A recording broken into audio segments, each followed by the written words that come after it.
அதே மாதிரி இந்தியாவுக்கு சைனாவில் வந்து அத்துமீறினாங்க, நமக்கு தெரியும். சைனாவில் அத்துமீறி பண்ணோன்னா நிறைய பேர் நம்ம இராணுவர்கள்லாம் கொண்டு விட்டாங்க.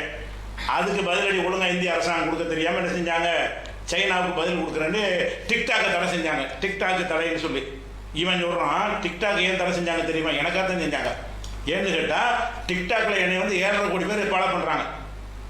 7.5 லட்சமா 7.5 கோடி சொல்கிறான். 7.5 கோடி பேர் ஃபாலோ பண்ணுறாங்களாம். அப்போ அதை தடுக்கிறதுக்காக வேண்டி டிக்டாக் எனக்காக தான் தடுத்தாங்க. நிஜமா? ஆமாம், எனக்காக தான் தடுத்தாங்க. அது கேளுங்க. 7.5 கோடி பேர் இந்த டிக்டாக்ங்கிற செயலி இருக்குல்ல, அதுல 7.5 கோடி பேர் என்னை பின்பற்றாங்க. பின்பற்ற எல்லாருமே இளம் பிள்ளைகள், பள்ளி கல்லூரியில் படிச்சுக்கிட்டு இருக்க பிள்ளைகள், என் பேச்சை எடுத்துட்டு. அதனாலேயே இவர்கள் இந்த டிக்டாக் வந்து அதை தூண்டுது, இதை பேன் பண்ண, அதை தடை பண்ணு. இது காரணம் தான்.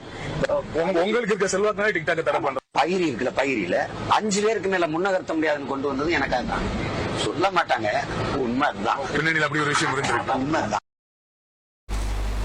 இந்த டிக்டாக்ங்கிற செயலி இருக்குல்ல, அதுல 7.5 கோடி பேர் என்னை பின்பற்றாங்க. பின்பற்ற எல்லாருமே இளம் பிள்ளைகள், பள்ளி கல்லூரியில் படிச்சுக்கிட்டு இருக்க பிள்ளைகள், என் பேச்சை எடுத்துட்டு.